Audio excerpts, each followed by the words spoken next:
ಕೊಡಗಿನ ಮಲ್ಮಬೆಟ್ಟ ಹಾಗೂ ಜಿಲ್ಲಾದ್ಯಂತ ನಿರಂತರವಾಗಿ ನಡೆಯುತ್ತಿರುವ ಪ್ರಾಕೃತಿಕ ಅತ್ಯಾಚಾರವನ್ನು ತಡೆಯಲು ಸರ್ಕಾರ ತಕ್ಷಣ ಕ್ರಮ ಕೈಗೊಳ್ಳಬೇಕೆಂದು ಕೊಡವಾಮೇರ ಕೊಂಡಾಟ ಸಂಘಟನೆಯ ಜಿಲ್ಲಾಧ್ಯಕ್ಷ ಚಾಮೇರ ದಿನೇಶ್ ಬೆಳ್ಯಪ್ಪ ಮಾಧ್ಯಮಗೋಷ್ಠಿಯಲ್ಲಿ ಒತ್ತಾಯಿಸಿದ್ದಾರೆ. ಮಲ್ಮ ತಪ್ಪಲ್ನಲ್ಲಿ ಜಾಗ ಖರೀದಿಸುವ ವ್ಯಕ್ತಿಯು ಉದ್ದೇಶಿತ ಯೋಜನೆಯನ್ನು ಕೈಬಿಡುವುದಾಗಿ ಹೇಳಿಕೆ ನೀಡಿದ್ದಾರೆ. ಆದರೆ ಭಾರೀ ಪ್ರಮಾಣದ ಮರಗಳ ಹನನವಾಗಿದ್ದು, ಈವರೆಗೆ ನಡೆದ ಪ್ರಕೃತಿ ಮೇಲಿನ ದೌರ್ಜನ್ಯಕ್ಕೆ ಹೊಣೆ ಯಾರು ಎಂದು ಪ್ರಶ್ನಿಸಿದರು. ಶ್ರೀ ಎಂ ಅವರು ಜಾಗದ ಮಾರಾಟ ಅಥವಾ ಅರಣ್ಯ ಇಲಾಖೆಗೆ ಹಸ್ತಾಂತರಿಸುವ ಬದಲು ನೆಲಜಿ ಶ್ರೀ ಇಗುತಪ್ಪ ದೇವಾಲಯಕ್ಕೆ ಜಾಗವನ್ನು ಹಸ್ತಾಂತರಿಸಬೇಕೆಂದು ಆಗ್ರಹಿಸಿದರು.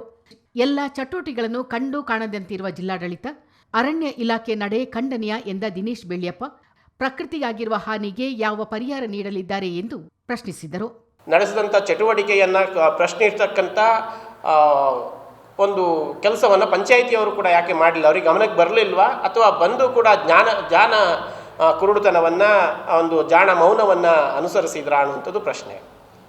ಇವತ್ತು ಆ ಮಲ್ಮ ಪ್ರದೇಶದಲ್ಲಿ ಯಾರು ಖರೀದಿಸಿದ ಖಾಸಗಿ ವ್ಯಕ್ತಿ, ಅವರ ಅನುಯಾಯಿಗಳು ಹೇಳುವಂತೆ ನಾವು ಭಾರಿ ಪ್ರಭಾವಿಗಳು, ನಾವು ನಿನ್ನೆ ಒಂದು ಮಾಧ್ಯಮ ಹೇಳಿಕೆಯನ್ನು ಗಮನಿಸ್ತಾ ಇದೆ. ಅಲ್ಲಿ ಅವರ ಅನುಯಾಯಿಯೊಬ್ಬರು ಮಾತಾಡ್ತಾರೆ, ನಾವು ಆ ಯಾರು ಖರೀದಿಸಿರ್ತಕ್ಕಂಥ ಮಾಲೀಕರಿದ್ದಾರೆ ಅವರ ಪ್ರಭಾವವನ್ನು ಇಲ್ಲಿಯ ಕೆಲವರು ಗೊತ್ತಿಲ್ಲ, ಅವರಿಗೆ ಅವರ ಪ್ರಭಾವವನ್ನು ತಿಳಿದಿಲ್ಲ, ಹಾಗಾಗಿ ವಿರೋಧಿಸ್ತಾ ಇದ್ದಾರೆ. ನಮಗೆ ಇಲ್ಲಿ ನಮ್ಮ ಪರಿಸರ ಮುಖ್ಯವೇ ಹೊರತು, ನಮ್ಮ ಅಸ್ಮಿತೆ ಮುಖ್ಯವೇ ಹೊರತು, ನಮ್ಮ ಯಾರ ಪ್ರಭಾವವನ್ನು ಕಟ್ಟಿಕೊಂಡು ಅಥವಾ ಯಾರು ಎಷ್ಟು ಪ್ರಭಾವಿಗಳು ಅಂತ ಹೇಳಿಕೊಂಡು ನಾವು ಮಾಡಲಿಕ್ಕೆ ಯಾರು ಕೂಡ ಕಾನೂನಿಗಿಂತ ದೊಡ್ಡ ಪ್ರಭಾವಿಗಳು ಈ ಪ್ರಪಂಚದಲ್ಲಿ ಇರಲಿಕ್ಕೆ ಸಾಧ್ಯ ಇಲ್ಲ ಅನ್ನುವಂಥ ಒಂದು ಭಾವನೆಯಲ್ಲಿ ನಾವಿರ್ತಕ್ಕಂಥವ್ರು. ಅವರವರ ಪ್ರಭಾವಗಳು ಅವರವರಿಗಿರಬೇಕು.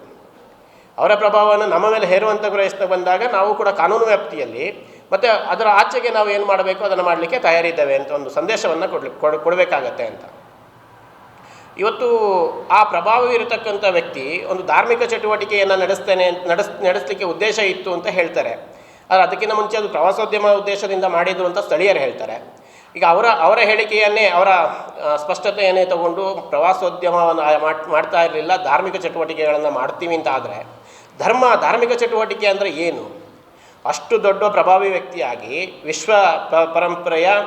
ವಿಶ್ವ ಪ್ರಸಿದ್ಧವನ್ನು ಪಡೆದಕ್ಕಂಥ ಒಬ್ಬ ವ್ಯಕ್ತಿಯಾಗಿ, ಒಂದು ತತ್ವಜ್ಞಾನಿಯಾಗಿ, ಧಾರ್ಮಿಕ ಪರಂಪರೆ ಅಂದರೆ ಏನು ಅನ್ನೋದನ್ನು ತಿಳ್ಕೊಳ್ಬೇಕಲ್ಲ ಮೊದಲು.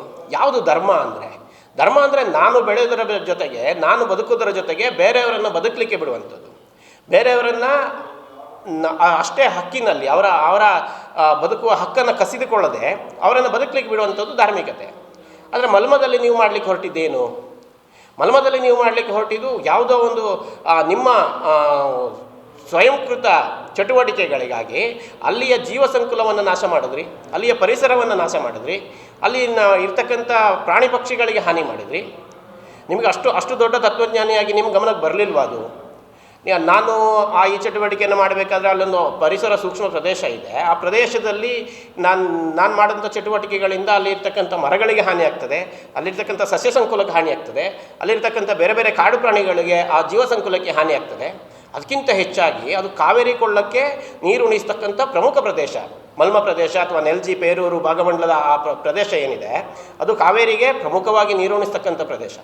ಆ ಕಾವೇರಿಗೆ ನೀರು ಅಲ್ಲಿಂದ ಹರಿದ್ರೇ ಇಡೀ ದಕ್ಷಿಣ ಭಾರತದ ಪ್ರಮುಖ ರಾಜ್ಯಗಳಿಗೆ ಕೃಷಿಗೆ ಮತ್ತು ಕುಡಿಲಿಕ್ಕೆ, ಅದು ಬೆಂಗಳೂರಂಥ ರಾಜಧಾನಿಯಲ್ಲಿರ್ತಕ್ಕಂಥ ಪ್ರದೇಶಕ್ಕೆ ಕುಡಿಯೋದಕ್ಕೆ ನೀರು ಕೊಡಲಿಕ್ಕೆ ಸಾಧ್ಯ ಆಗೋದು ಆ ಮಲ್ಮದಲ್ಲಿ ಮಳೆ ಬೆಳೆ ಆದರೆ ಮಾತ್ರ.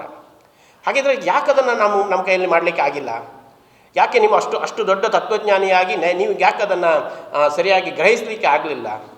ನಿಮ್ಮ ಧಾರ್ಮಿಕ ಚಟುವಟಿಕೆ ಬರೀ ಸೀಮಿತವಾಗಿ ನಿಮ್ಮ ಲಾಭದ ಉದ್ದೇಶದಿಂದ, ನಿಮ್ಮ ಸ್ವಾರ್ಥದ ಉದ್ದೇಶಕ್ಕೆ ಮಾತ್ರ ಅದನ್ನು ಸೀಮಿತವಾಗಿ ಧಾರ್ಮಿಕ ಚಟುವಟಿಕೆಯನ್ನು ಮೀಸಲಾಗಿ ಇರಿಸಿದ್ದೀರಾ ಅನ್ನುವಂಥದ್ದು ನಮ್ಮ ಪ್ರಶ್ನೆ.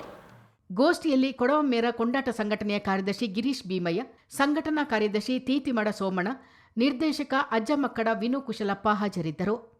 ಚಿತ್ತಾರ ನ್ಯೂಸ್, ಮಡಿಕೇರಿ.